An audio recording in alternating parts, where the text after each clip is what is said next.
নমস্কার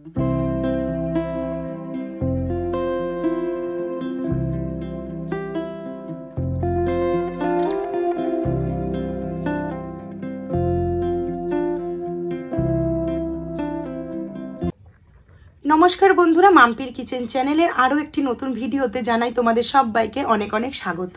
আজকে পাবদা মাছের এত সুন্দর একটা রেসিপি তোমাদের সাথে শেয়ার করব, যেটা স্বাদে হবে একদম অন্যতম একটি রেসিপি, আর টাইমও লাগে ভীষণ কম।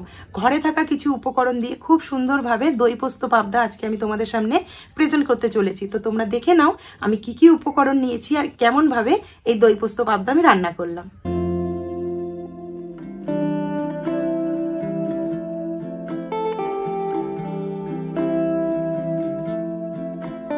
আজকে বানাচ্ছি পাবদা মাছের দই পোস্ত। তোমরা তো থাম্বনেল এবং প্রথমের স্ক্রিন দেখেই বুঝে গেছো। তো তার জন্য এখানে দেখো কি কি সরঞ্জাম নিয়ে আমি হাজির হয়ে গেছি। এখানে প্রথমেই নিয়েছি এই একদম মিডিয়াম সাইজের পাবদা মাছ, এখানে নিয়েছি 8 পিস। দই পোস্ত বানাবার জন্য কি কি মশলা লাগছে তোমরা দেখে নাও। 2 চামচ হলুদ এবং কালো সর্ষে মেশানো। এখানে নিয়েছি 4 চামচি টক দই। এখানে নিয়েছি মিডিয়াম চামচের 2 চামচ পোস্ত।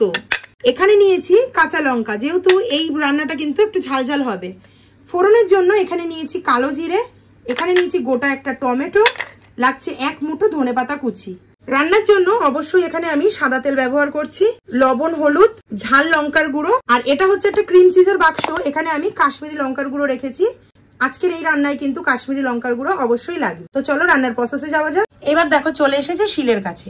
নিয়ে নেবো এর মধ্যে হলুদ সর্ষে, কালো সর্ষে, দিয়ে দেবো পোস্ত, সাথে দেবো কাঁচা লঙ্কা ঝালের জন্য, আর বেটে নেব টমেটো। টমেটোটা এই রান্নায় যদি বেটে দাও না, জাস্ট অসাধারণ কিন্তু গ্রেভিটা হবে। এবার সমস্ত উপকরণের একটা মিহি পেস্ট তৈরি করে নেব।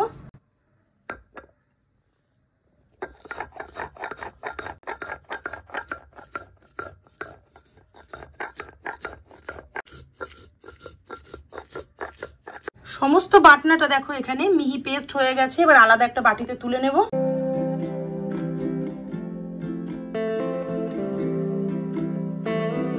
মাছটাকে এবার হলুদ লবণ দিয়ে ম্যারিনেট করে নেব। তার জন্যই প্রথমে উপরে দিয়ে দেব 1 চামচ লবণ, দিয়ে দেব 1/2 চামচ হলুদ গুঁড়ো,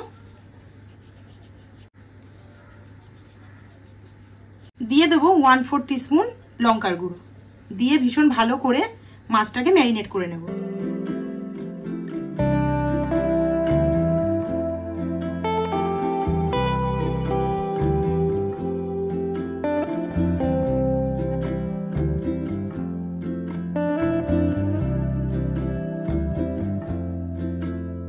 সমস্ত মাছগুলো এখানে আমার হলুদ লবণ দিয়ে ম্যারিনেট করা হয়ে গেছে। প্রথমেই মাছগুলোকে ভাজবার জন্য কড়াইটাকে গরম করে নিয়ে দিয়ে দেবো বেশ খানিকটা রিফাইন তেল। এই পাবদা মাছের এই রেসিপিটা কিন্তু একদম অন্যরকম আর হয় অসাধারণ একটা স্বাদ। তোমরা দেখতে থাকো আমি রান্নাটা কিভাবে করছি। তেল ভীষণ ভালো করে গরম হয়ে গেছে। এবার হলুদ লবণ মাখানো মাছগুলো এক এক করে ভেজে নেব।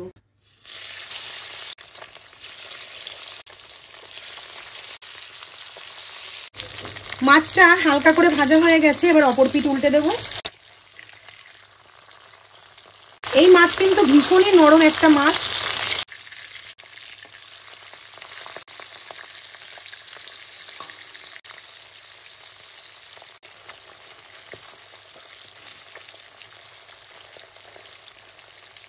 মাছটা হালকা করে ভাজা হয়ে গেছে। এবার মাছটা এখানে তুলে নিলাম।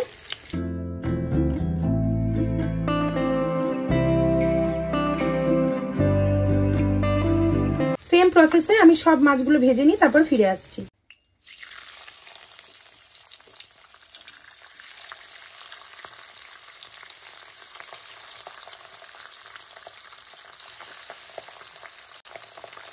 সেম প্রসেসে লাইট ব্রাউন করে সেকেন্ড ব্যাচের মাছগুলো আমার ভাজা হয়ে গেল।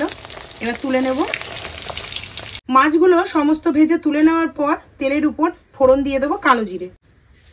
কালো জিরেটা হালকা করে একটু ভাজা ভাজা করে নেব। ভাজা গন্ধ বেরোনোর পর আদার্স মশলাগুলো দেবো। কালো জিরে থেকে খুব সুন্দর একটা গন্ধ বেরিয়ে গেছে। এইবার দিয়ে দেবো বেটে রাখা সমস্ত মশলা।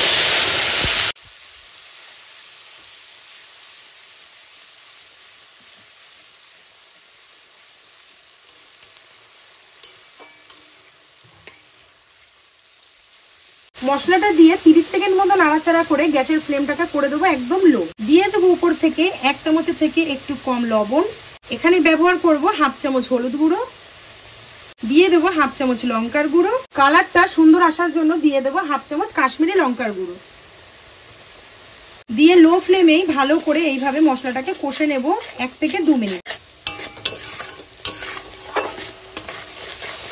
গ্যাসের ফ্লেম এখানে যদি হাই করো তাহলে কিন্তু মশলাটা কেটে যাবে আর কালারটা একদম কালো হয়ে যাবে, লঙ্কার গুঁড়ো পুড়ে যাবে আর খেতে কিন্তু একদমই ভালো লাগবে না। একদম লো ফ্লেমে এইভাবে মশলাটাকে কষে নেব। 2 মিনিট মতো মশলা কষে নিয়েছি, উপর থেকে দেখো তেলও কিন্তু ছেড়ে দিয়েছে। এই পর্যায়ে দিয়ে দেবো ফেটিয়ে রাখা টক দই। টক দইটা দিয়েও কিন্তু গ্যাসের ফ্লেম সেম প্রসেসে লো রেখে খুব ভালো করে খুন্তি ঘুরিয়ে ঘুরিয়ে কষিয়ে নেব। জাস্ট কালারটা দেখো, অনুষ্ঠান বাড়ি ফেল, একেবারে এত সুন্দর কালার এসেছে। দইটা দেওয়ার পরে এখানে আর 1.5 থেকে 2 মিনিট কষে নেব, তারপরেই কিন্তু জল দিয়ে দেবো। মশলা টোটাল এখানে কষে গেছে 5 মিনিট, একদম লো ফ্লেম করে মশলাটাকে খুব সুন্দরভাবে কষিয়ে নিয়েছি। মশলা গা মাখাও হয়ে গেছে আর উপর থেকে কিন্তু তোমরা নোটিস করলে দেখতে পারবে সমস্ত তেলও ছেড়ে দিয়েছে। এইবার গ্যাসের ফ্লেমটাকে বাড়িয়ে দিয়ে দেবো 1 বাটি জল। জলের পরিমাণটা কিন্তু অবশ্যই তোমরা তোমাদের স্বাদ অনুযায়ী দেবে যে কতটা গ্রেভি রাখবে।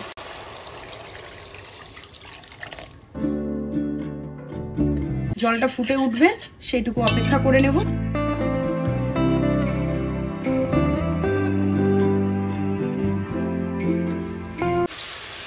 ঝোলটা এখানে টকবক করে ফুটে উঠেছে। জল দেওয়ার পর অনেকটা ফুটে গ্রেভিটা দেখো এতটুকু হয়ে গেছে, মানে অনেকটাই কমে এসেছে। এবার গ্যাসের ফ্লেমটাকে লো টু মিডিয়ামের মাঝামাঝি রেখে সমস্ত ভেজে রাখা মাছগুলো এক এক করে দিয়ে দেবো ঝোলের মধ্যে।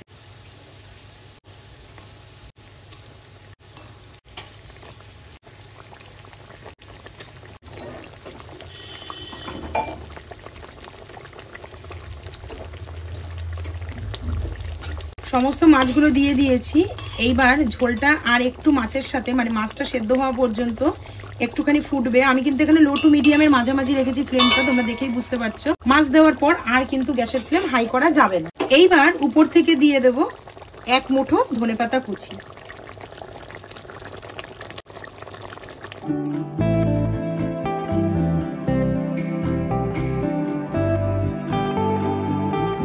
খুন্তি দিয়ে ধনেপাতাটা একটু মিশিয়ে দিচ্ছি ঝোলের সাথে, যাতে গন্ধটা খুব ভালো করে সমস্ত ঝোলের মধ্যে মিশে যায়।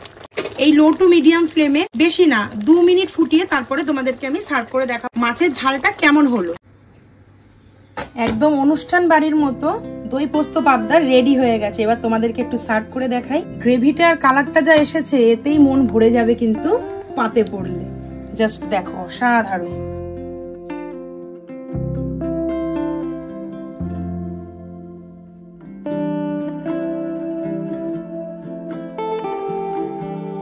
আজকের ভিডিওটা যদি ভালো লেগে থাকে অবশ্যই একটি করে লাইক, কমেন্ট, শেয়ার করে দিও। ফুল ভিডিওটা দেখার জন্য অসংখ্য ধন্যবাদ এবং অনেক অনেক ভালোবাসা।